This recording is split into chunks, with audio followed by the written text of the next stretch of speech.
is deep yet full of jest. Come on in, you found the best.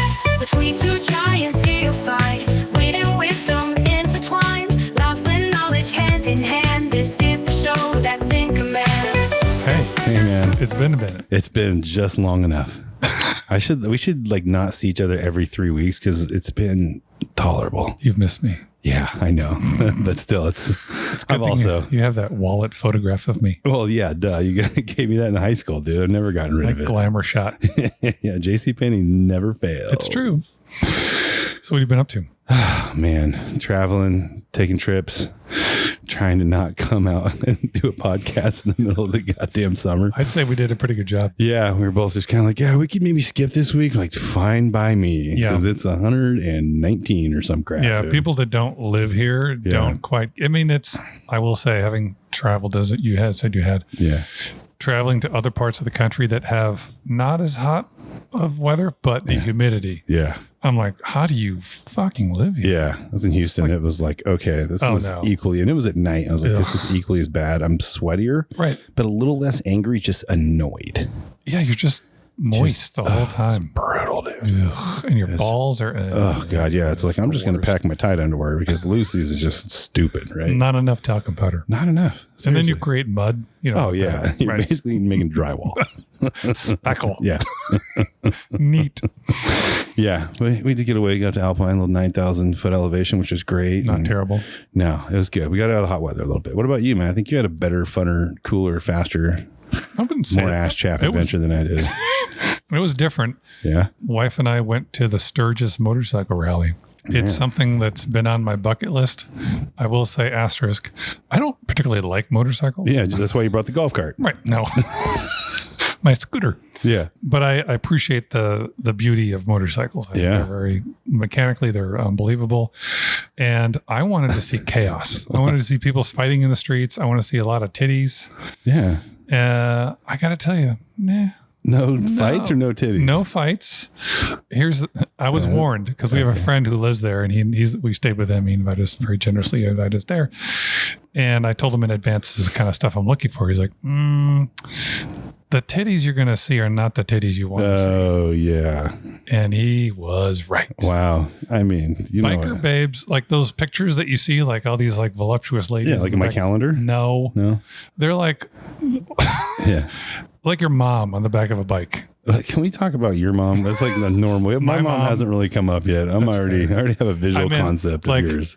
Yeah, the royal your mom, right? Oh, So okay. they're just no. Yeah. I did see a few, and I wish I hadn't. Oh, God. There was one lady who had the top half of her body painted. That was it. There's nothing. Yeah. She was really happy about it. I was unhappy. Yeah. Brutal. Not good. She had like suns or something painted on them. They looked so sad. They're like, It's like sunset. yeah, they're like oblong kind of suns. Yeah, right. So that wasn't great. Melting suns. I will say, seeing that many motorcycles in one place is pretty spectacular. Yeah. It's pretty quiet though, right? Not very loud there or nothing. It's like white noise the whole time. Wow. Just the whole time. Yeah. And everybody's just drinking the whole time. When I figured We it would did just nothing be but drink all day. I mean, all every these people day. riding their motorcycles. It just seems like just DUI motorcycle crash heaven. You would think that, and Okay. I thought that. However, here's the reality: if they're riding, they're not drinking. Okay. They're like teetotalers. That's cool. But when they get off their bikes, God help us and all. they just like, as I'm parking it there. That's where it's staying. Are the Ubers like motorcycles there? I saw 0 Ubers. Yeah, everyone just like, I'm They're just, sleeping. fuck it. I'm gonna sleep on the sidewalk. It's fine. Spectacular. Nice. It was. We went to the. They say it's the world's largest biker bar. Okay. Full Throttle Saloon. Okay. So a little story, but no one cares. But I think it's interesting. No one listens anyway. That's fair. There was a Full Throttle Saloon inside the city limits of Sturgis. It burnt down. Oh no. There was like a fire in the beer keg. I don't know how that happens, but Sturgis, baby. it's a little sus, as they say. So they were rebuilding it, and the city of Sturgis apparently was going to charge Michael Ballard's the owner. They wanted to charge him all sorts of fucking fees and permits and all that. He's like, fuck you very much. He went right over the city line, the boundary, and built there. Built a mecha center. Just a big fuck you. And That's awesome. That's brilliant. That's beautiful. It was huge though. Yeah. Nice. Oh, sorry. I keep talking about this. Yeah. They have a week-long version of concerts. at cool. Full Throttle and around town. Some like Marilyn Manson played, Damn. Hank Williams Jr. and all that shit. But the night before we were leaving, Disturbed was playing. Oh, Disturbed. The sickness. Yeah, okay. So we didn't see him, but anyway, the next day we're flying out of Rapid City. That's the only airport that's close. Yeah. And I'm looking around and like there's some guys that they look rock and roll. Like, Yeah. nah. And I know what Dave Draymond, the lead singer of Disturbed, looks like. Yeah. He's got that little fucking thing, the soul patch. Flavor saver. Right. So we're saying that, and like, I'll be damned, that guy just walks right out of the gate. I'm like, oh, it's Dave Draymond. Oh, nice. So I keep my cool, I'm not a big Disturbed fan. I know who he is, whatever. So we fly to DFW. We get off the plane, and I make a beeline. I gotta take the piss. Yeah. So I make a beeline for the bathroom. I'm taking a piss, and like peripherally, I see Dave Draymond pull up to the stall next to me. Oh, that's when you talk to him, dude. I mean, that's with when your dick in your hand. Well, with his dick in his hand, yours in your, but his dick's not in my hand. well, It's not that kind of. that's rock and roll, Put buddy. your foot under the stall. Yeah, have a little foot tap and a Right. wink. No, I'm just a fan. I don't want to. Yeah. Do you want to get down with the sickness? Because I've got all of them. Right. So I kept my cool, and we went to the sink just at the same time. I finished up exactly when he finished. Oh yeah, that's what he Pinched said. it off. Hey, There you go, timing. so we're washing stuff, and I like look over and goes, "Hey, great show." He's like, "Hey, thanks." Yeah. That was it. Also, nice cock. Yep. Uncircumcised. Weird. Wow. Whatever. I know you're Jewish. Anyway, so that's I would say if you love motorcycles, absolutely go. It's really a one-day thing. I was there for a week. Oh my God. Fuck me. Yeah. My liver is destroyed. Yeah, This is the no. first beer I've had in a week. Oh God. Yeah. But That's it's something crazy. to see. I would say, if you're into that, but there's Mount Rushmore and all that shit you can see. So, All right. so that's a lot of talk. Cool. Sorry. So we do like the rest of our podcast, and guess. we have 4 minutes left. This guy is giving me the side eye. We're all just going hard, and we Why got am I David here? Fernandez here to talk about bicycles, and we're just like, let's lead in with motorcycles. It's a bike, to be fair. Was there a lot of mountain bikes there? No. Okay, there you go. Point in case. Awesome. Well, sorry to make you wait so long for that very boring story. It was terrible. I mean, there were sunset titties and sidewalk sleep, and I was pretty good with it. All right. See, hey, another listener that actually listens while he's here on the podcast. It's amazing. Most Yeah. people fall asleep. Yeah, for real. I listen to the song and then I just end the episode. You go, what, did you say something? Yeah. Well, welcome to the show. Thank you for being here and sitting through the beginning of our banter.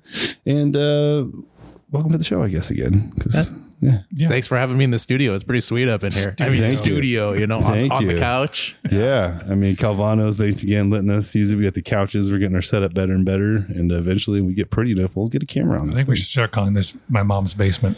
I don't think I want to do that. So, anyways, back to the guest and not you. So, welcome to the show. We've been trying to get you on, but the schedules have not been permitting. But we finally got you here today, and we're very excited to have you. We definitely want to dive into the people that don't live in the neighborhood. Dave's always posting awesome bike deals and trying to get people out on bikes and all that. We really want to dig into that because we're a very bike friendly community and everything. But we always like to lead in. You're here in the greatest neighborhood that I've ever lived in, and we'd like to know, how did you find Coronado, and why did you end up here? So it honestly took a couple of tries. I moved up to Phoenix in 2012 for work, familiar story for anybody. Yeah. And I was looking for places to rent, and I actually bounced off of a couple of places that were here in Coronado. Wow. You I were had running at it and you just bounced off it? right off it. Okay. Yeah. Just, Hence the bike. ironically, a guy who ran Critical Mass at the time was one of the room shares that didn't work out. Okay. But when I started looking around to buy something, I was like, I want to live somewhere cool. I want to live somewhere there's not going to be an HOA and the people are going to tell me what I can put in my front yard. So, landed on a place in 2014. It was right across from Santissima, actually. I was sitting nice. over there having a beer, like, should I really do this? I don't know. This is kind of a big deal. And been here ever since. Nice. So did you end up buying, or you just rent a spot, or what was the? I'm buying a spot. Oh, So, nice. the bank owns it. I guess I'm kind of renting it, Come but on, 26 more years, you got this. something Thanks, like that. Yeah. Yeah, thanks a lot, Obama. That's cool. So you just found it. Just did you travel in and out of here? How did you find Coronado and say this is the spot I want to? I mean, I was looking at all the different historic neighborhoods that were around here because I'm like, I want to be close to downtown. I want to be where stuff is going on, but it'd be nice to have a yard and a garden and some stuff like that. Nice. I just kept checking places out until I found one I could swing, and I'm Nice. like, all right, this is it. Here we go. And honestly, like I kind of knew that it was a cool neighborhood. People had talked about it. Yeah. But I had no idea until I actually landed here and like started seeing the stuff that actually goes on. It's like, wait, what are porch concerts? Yeah, pillow fights, all the stuff. Oh, yeah. I'm just kidding. I made that one up. Nice. Those are back on. Yeah, like sorry, you hit too hard. We took you out of the league. It's funny that you say that people experience, let's say, the neighborhood as a bystander, or whatever. It's like if someone invites you in that lives here, and you can kind of see what's going on. Oh, that's cool. But until you're plugged in, you don't really realize how much cool shit goes on in here. Yeah. Definitely. Like, I mean, you gotta be a neighbor to run in the race, right? That's true. That is true. That was life changing right there. Oh, I'm Second so sorry. place. Oh, nice. Bring it back. Yeah, we are bringing it back. Yes. 1.5. Well, awesome. Well, no, That's 1.6. 1.6. No, like you feel every point, man. Yeah, I am not running this. I'll never feel that shit, dude. I'm like a hard walker. Never say never. Yeah, I'll say never. Okay. Yeah. Well, the reason I really want to have you on, we have a neighborhood message board, and you're always posting like bike deals and all this stuff. Bikes. Like, I had to get some stuff done on my bike. I need like a specific tool. I was like, I'm like, I know who I can ask, and like went right to you, and you didn't have it, got me to a friend. But I guess like what kind of got you? Are you just been biking your whole life, or where's the passion come from? So funny enough, I really haven't. I grew up in Tucson. I went to college down there. Tucson's a huge bike town. Yeah. And I always weirdly felt on the outside out there. Like, I had my crappy mountain bike that I rode to campus, and like, that was it. That was my whole life. I go into bike shops, and honestly, I'd kind of get the cold shoulder. Yeah. Like, they'd be like, well, you don't want to spend $600 on a bike? I guess you really shouldn't be here then, buddy. Wow. And it's like, oh, okay, fine. Yeah. Thanks. And the thing is, I got a hold of one in college, and I had no idea why I liked it. It was a single speed bike. Oh, a and fixie? It just clicked. Nice. And I was like, okay, I like this. And had a long-term girlfriend. We broke up in 2014 or so. It sounds like it was her, not you. Yeah, it definitely was totally me. But I'm sitting around. I'm like, shit, I need something to do. Like, I need something kind of healthy. Like, I can't be going and hanging out at TMI all the time and just trying to drink this off. So, I mean, you can. I could, but I'm like, I could spend $200 on this bike that I saw. That's a purple version of the exact same one that I had that got stolen in college. Nice. And I'm like, let's see where this goes. And the rest is kind of history. Like, I started 17,000 miles later. something like that. I think I did. Last year was a little light. I only got 1,500. Wow. Rookie numbers. Yeah, no, I was 3K the year before that. So I was real proud of that. I don't think I drive 1,500 miles. Yeah, seriously. Good Lord. Yeah. I think I've flown that many miles. That's crazy. Like, where do you ride to get that many miles? Like, what's your ride style, and where do you go and all that? Like, recommend here in Phoenix for people that. I'm big on the fixies. I was riding single speed for a long time, and one of my friends actually, she threw a ladies only alley cat, the glitter kitty, and so I volunteered for it.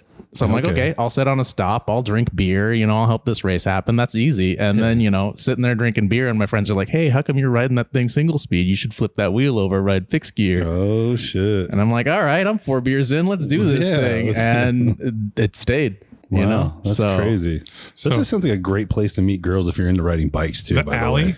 That's what I thought. The alley cat. Yeah, the alley cat. Meow.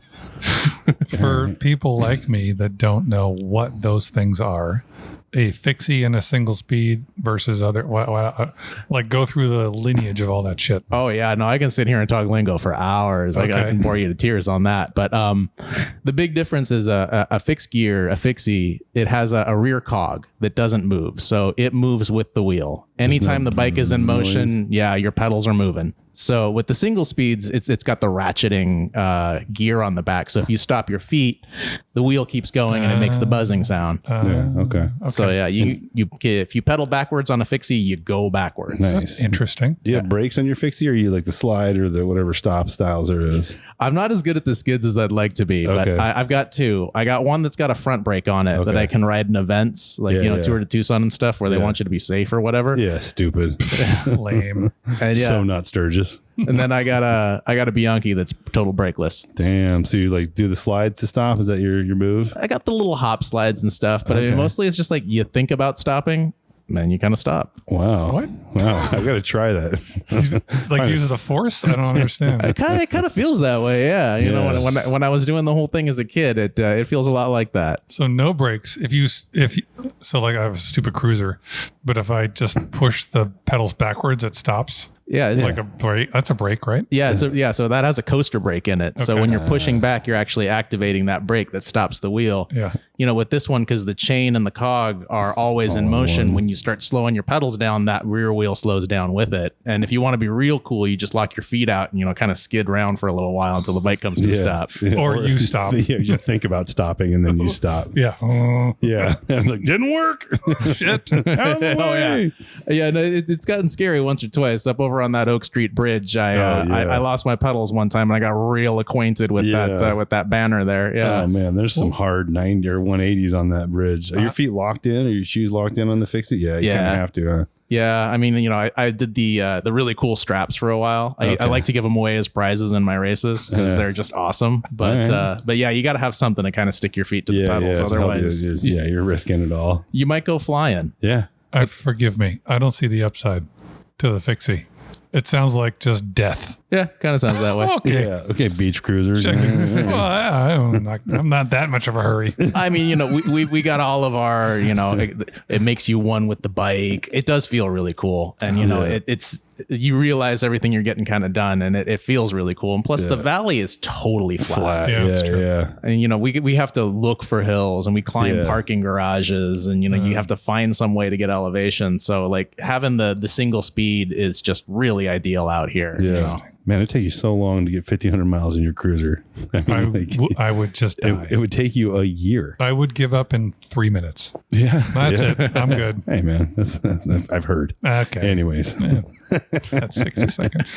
Nice. So, what did you just ride like most of the bike lanes when you get your miles in, or you? What's your like? Do you have like laps you do, or you ride to work, or what's your bike jam here? I know the Phoenix has gotten like incredibly awesome with bike lanes. Yeah, they're getting a lot better. They're talking about putting some really cool stuff in. You know, the Urban Phoenix project is involved in this whole thing about getting the 3rd Street bike lane extended and going over the bridge into South Phoenix. That stuff is great. Man. You know, the Sharrows on Central is maybe not ideal, but honestly, if you're comfortable taking a lane in traffic, it's pretty great riding up and down Central. Oh man, it's awesome to have that. Yeah, we've been in the neighborhood about as long as you, and we got bikes. It's how we found the neighborhood. Was we rode bikes around until we just found the best neighborhood. And you know, before downtown was downtown, we have so many old pictures of us just cruising down Central when there's no cars. You know, it was fun then, but now it's like we're just going to take 3rd because it's really nice. I don't want to die. Yeah, dude. Even with the e-bike, it's kind of crazy. COVID was nice though. COVID was great for bike riders. It's a huge inflection point. And you know, like, the big thing for me, I almost always ride in groups. Like I know a lot of the groups around here. I love riding with my friends. Yeah. And, you know, obviously at that time we couldn't really be getting together and, you know, hanging out in places, but you ride your bike. That's what we were doing. You know, we were out there riding the bike. You could social distance on it. Yeah. You were out there doing something healthy, and there was nobody on the roads. It was amazing. It was like 15 years ago. Empty. Yeah. So do you ride for fun or for work? Like to commute? So I have commuted to work, but my office is 30 miles away right now. So that makes it a little impractical to do day to day. Dude, do you want to get 1,500 miles or not? I really do, honestly. Knock it out in like a month and a half, man. Then you can coast. Yeah, you start getting like a comma and 2 numbers in front of it if you put in the work, dude. So it's mostly fun. Mostly fun, yeah. Okay. I did used to work downtown, and it was kind of nice to get like a day or two and it feels so good to ride in the office. It's like, man, why do I drive? Yeah, you just get that entitlement. You're better than everybody. Oh yeah, you know? It's like I got my workout in. You know, I'm gonna eat my gruel over here. It's gonna taste great. Earth that didn't die from your exhaust. It's gonna die anyway. Yeah, well, not because of David. That's fair. It still gets warmer on me though. Yeah, I'd imagine so. It's like bicycling in an oven. Yeah. Yeah, no. Right now is torture. You know, I have friends who are commuting to work right now, and you know they're dealing with all of this, and it's a lot. It takes it out of you in a real hurry. Show up to work, you're like a wilted flower. I mean, like, where are the showers? Like, this is an office complex. We don't have showers There's here. a hose out back. For 5 minutes, you know, when I was working at the Senate, we had this really creepy old shower. It was the best. You know, just touching the right places or what? I mean, nobody wanted to go anywhere near it. So, Yeah. you know, it worked. It was kind of dark and weird. And I had a locker there and I'm like, all right, perfect. You know, I'll stuff my suit in here and I'll ride in and I'll be good. Yeah, suit you Yeesh. can. Yeah, right. Enjoy your gonorrhea. Yeah. Creepy showers, like my new phrase I need to work into sentences. That's your nickname. Yeah. Creepy shower. Yeah, that's true.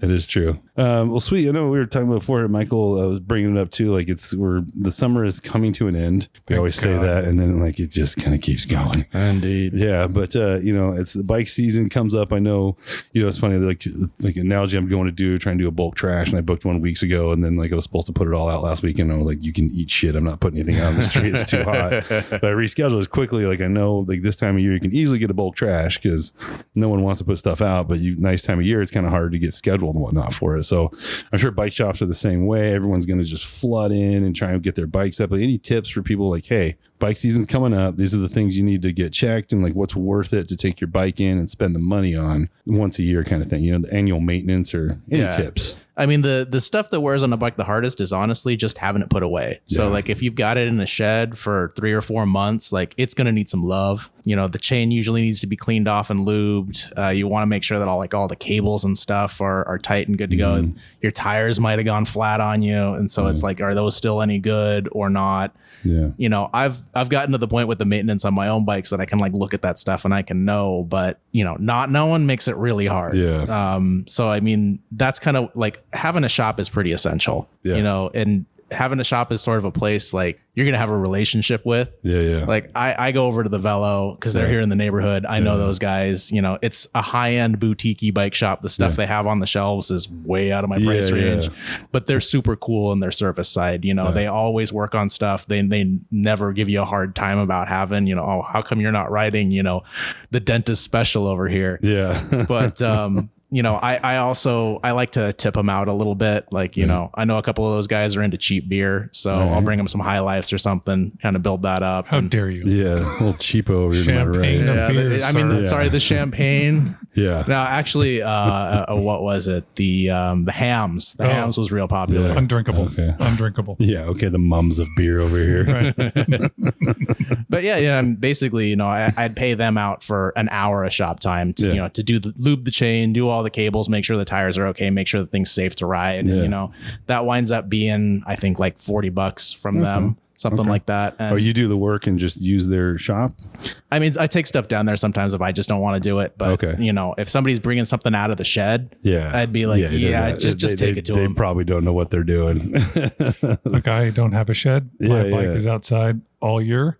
And every year I take it down there. Yeah. And they get it zipped up, ready to go. Yeah. I don't give a shit what it looks like because I read it twice. So Yeah, we read this quite a bit. We bought the Faraday Portières when they came out. Oh, yeah. we Excuse got me. I actually bought them from Velo like a year when we got some of the first ones in Phoenix. They're like 8 years old, but we just had the batteries completely rebuilt by e-bike marketplace. So we got it all done. It took forever, you know. We got it done. It was like cool. Let's put them in, but we left them inside. I'm like, these things are going in the goddamn back room. Oh, yeah. I'm not putting them in the shed to get cooked, but they're we're very, very excited to get back out there and ride them. But so anyone, you know, I mean, that's like, you know, that shop can be intimidating. They do have like, I remember walked in, I was like, wow, that bike weighs what, seven ounces. That's amazing. That's amazing. Yeah. Stuff that blows away in a light breeze. Yeah, it's like $6,000 an ounce. That's pretty impressive. But I'm not going on the Tour de France. But Right. I know some people might have like a beach cruiser. Seems like, I don't know, is that a good spot to take like a cruiser? They're cool with that, like, you know, the like a Michael kind of bike, if you know what I mean. Yeah, I mean, they're always cool with that stuff. But, you know, I mean, we got shops all over the place too. Yeah. You know, there's GMF over in Melrose. You know, they do used bikes and stuff. They're always pretty cool about stuff. We also have the Rusty Spoke and Bike Saviors. They're bike co-ops. Okay. So those places are all run by volunteers. Oh, nice. They have a lot of donation parts, you know, cheap stuff that you can get a hold of. And their whole specialty is like teaching people how to work on their Oh, that's bikes. cool. You know, like, hey, this is how you change a flat tire. Like, here's how you patch a tube. Here's, you know, how you can clean and lube your own chain. Nice. So, you know, I always like any city I go to, I always check out their bike co-op because I Nice. just want to see what they're about. And, you That's know, like cool. Reno and nice. Salt Lake City and DC, they all have awesome ones. And, you know, Nice. we've got some pretty sweet, like Bike Saviors over in Tempe is honestly super sweet. sweet. Pretty dope.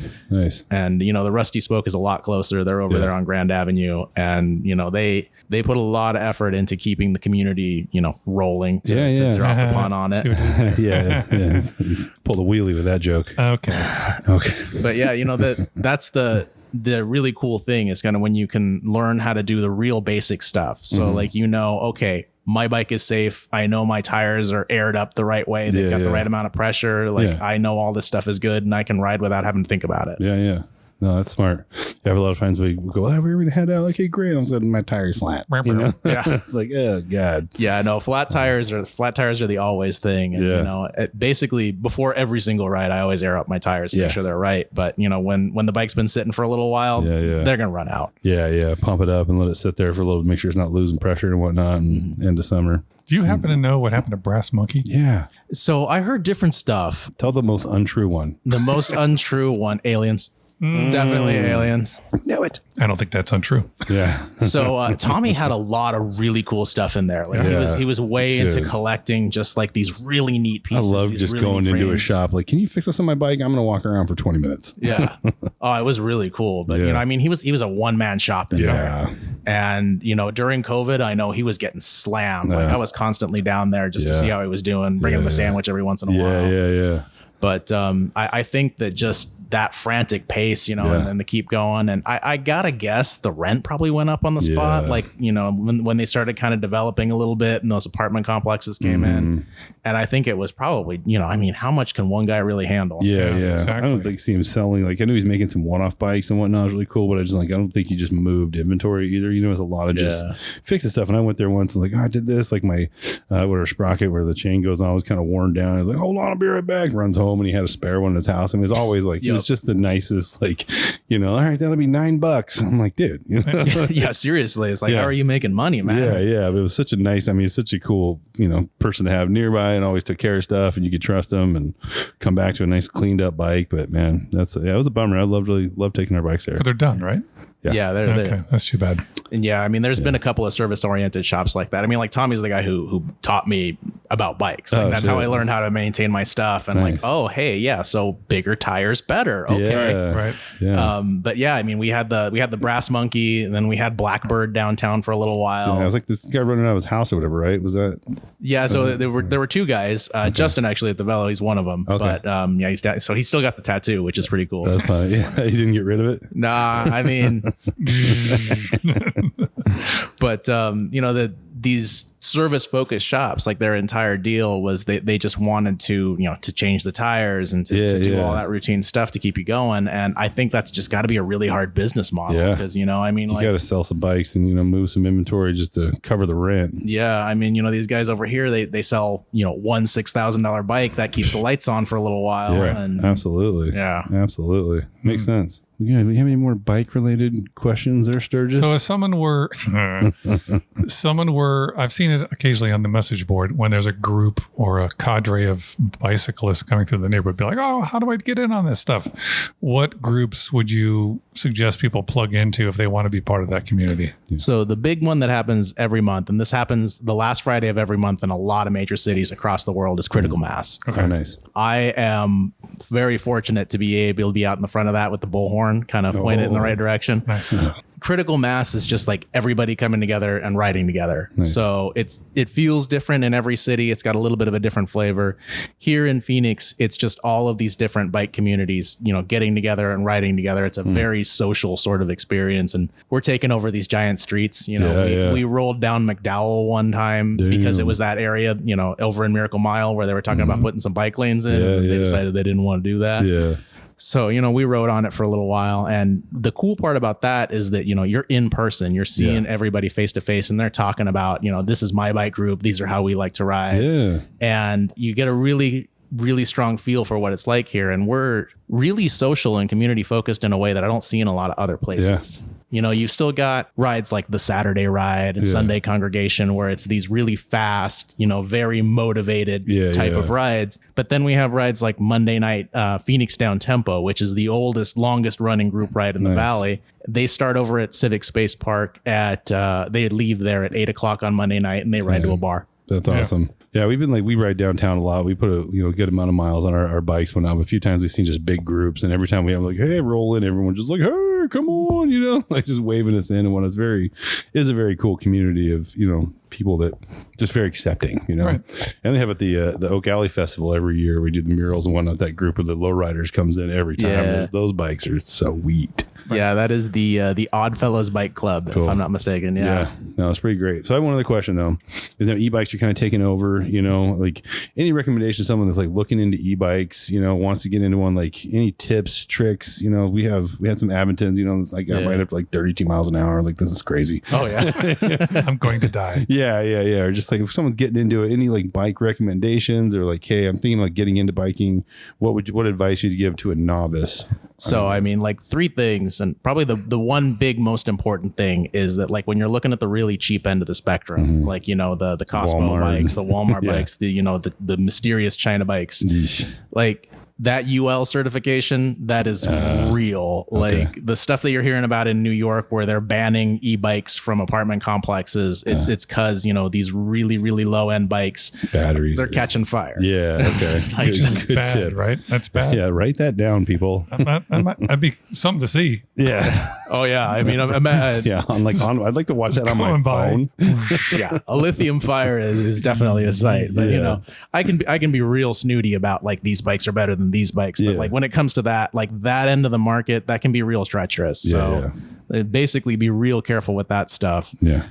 From there, there's just different styles. There are ones that have the motors in the wheels. Then there's the stuff that has the mid-drive motor, the pedal assist. Those tend to be more expensive. They're a lot more similar to riding a bike in that, you're pedaling just like normal and that mid-drive motor is kicking in on you. Yeah. The stuff that's in the wheels, it can work the same way or it can have a little bit of a throttle and it can be weird to get used to. Yeah. I've heard the ones in the rear are better than having the motor up in the front. I hear having it up in the front is real scary. Yeah. I've never done that myself. Yeah, that's our Faradays are in the front. That's our first one. They're Sounds like not as fast though. I mean, maybe 20 miles an hour. They're more fancy, but yeah, they're. Sounds like you're going to die. I mean, eventually. I mean, if you really want to try dying, I don't want to try it. I want to get it done. I mean, try it once. they got the motor. They're basically e-motorcycles, with bicycle pedals like the Suron and stuff out there. And the kids are having a blast on those things. I see them out there throwing wheelies all the time. And I'm that is really cool. And I would break my ass in half trying to do that. I see them T-boning cars a lot too. It's it's the new thing. Good times. Yeah, I remember watching some videos this one dude was e-bike and do 55 or something. I'm bro, dude. I seen the scooters too. People on scooters are doing 40. I'm bro. It's nice knowing you. Yeah, you're guaranteed to not go through your windshield because you don't have one, but a piece of glass is going to hit your face. Maybe just one. Maybe just one, if you're lucky. Right. If you try hard enough. Good. Yeah, right. And, my absolute favorite for all these is the cargo e-bikes. Yeah. You'll see me on the message board always being yo, get a cargo bike. Yeah. But I mean, the cool thing about that is it's basically car 1.5. Yeah. Maybe you already have a car and it's I don't know if I need a second car. You get something like that. I take my not electric cargo bike over to Sprouts and pick up my groceries all the time. Why would you Sprouts, take the over electric here. one? Sprouts all the way over at Highland. Yeah. Seventh Ave. in Osborne. Oh, Yeah. that's still far. Yeah, I met a guy that goes to Home Depot all the time and gets What? stuff. Yeah, I was I was getting some PVC stuff. I'm how do you make those 180 corners to get up over the bridge? You're it's not easy. It's like jousting. Yeah, But I mean, that's the cool thing is it opens up for you because it's maybe you're not comfortable riding a bike that far, but when you've got that motor, it's all of a sudden, what can I do with we this? go a long ways, man. Yeah. we've gone out. We rode the canals. One of the Bass Pro Shop out and whatever off the two. Holy fuck. Yeah, well, our range is 40 miles on it. But Wow. I mean, it's easier when you're not putting all the work in. You know? It makes it, you got to Yeah. stretch it out. But Yeah. there's COVID. What the fuck else are we gonna do? That's fair. Get COVID? I've seen the cargo bikes, and the first thing I think every time I see it is, how can I make that into a bar? Yeah. Real easy. Yeah, Right? very Really easily. But then there's an ice trough in front of me and sloshing back and forth. How's that going to work? That's not going to be great. I mean, you're gonna fall down anyway, so you're gonna spill it. I'll be drunk. Who cares? Yeah, right. You don't get bruised when you're drunk. You know the rules. That's fair. Yeah. Awesome. Any other questions for David? I don't know. I think Mr. Bike. Any questions for any tips for bike owners in general? I mean, keep it inside, you know. Yeah, That's what go. she said. Yeah. Back to the bikes. No, I mean, just, you know, we're really lucky in this city. Like we got a lot that we can enjoy, and we have a really strong community. There's a ton of rides. BTW Phoenix, Bike to Wherever Phoenix, she puts out a calendar every week with a ton of group rides. You know, I would say like at least try one out. Because it for me, it was totally life changing. Like the first time that I rode with this Phoenix Down Tempo group, I'm like, wait, you guys ride around neighborhoods for fun, and then you go to the bar every week. Okay. Yeah. But I mean, like, you know, it's funny because on the one side, it's like this kind of introverted group, right? Like, you know, you're there and you're riding together, and maybe people aren't talking to each other a lot, but everybody's having a good time together. Yeah. And, you know, they come back and you keep doing that. And it's like, oh, I guess I kind of found my people up in here. And so, you know, I would definitely say if you're out there riding, like just try a group ride, just try something that seems like it might be for you, and, you know, see what that's like. Nice. So if I'm a restaurant/bar owner, TMI, is there a way for me to say I want to be the end stop, or do you just pick them at random? So usually the organizations will pick them, like, you know, Phoenix Down Tempo, they'll decide kind of where they're going to go. And sometimes they send a heads up and sometimes they don't. Oh, shit. Yeah. So like 100 people just show up? Yeah, we've definitely shown up to a bar with 40 people and been like, hey, happy Monday. Cool. Yeah. They're like, sweet. Awesome. We're But yeah. closed. Yeah. Normally we reach out, you know, like with TMI, we reached out to them. We reached out to Greenwood Brewing. Basically the best way to guarantee that somebody's going to approach you is just to have awesome bike parking. Yeah. I mean, or, you know, let people bring it on the patio or something. Valet There is nothing worse than pulling up to a business and then being like, oh yeah, you can't bring your bike in here. You need to park it over there. And the bike rack is around the corner by the dumpster. Yeah. It's like, okay. And there's a space for 3. Yeah. That's crazy. But yeah, I mean, a lot of the groups are on Instagram, and so they're pretty approachable. And you know, the organizers are always happy to hear from, hey, you know, we'd really like to have you. Like, nobody's gonna be like, nah, sorry, we're too cool for y'all. 40 people drinking. That sounds like a nightmare.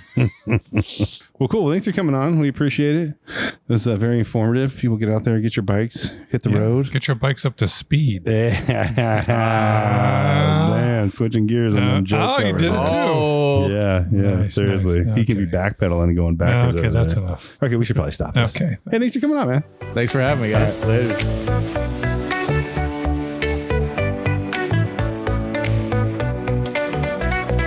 Step right up to the wildest show where two big minds are ready to blow. Conversations deep yet full of jest. Come on in, you found the best.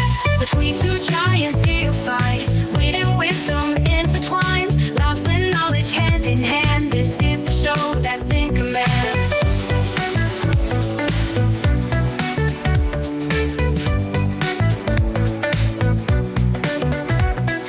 Tall and talking, big in brains, making sense of life's wild lanes. Deep dive chats and fun remain. Bet you won't hear this on the plane. Between two giants here you'll find wit and wisdom intertwined. Laughs and knowledge hand in hand. This is the show that's in command. Two giants here you'll find wit and wisdom intertwined. Laughs and knowledge hand in hand. This is the show that's in command.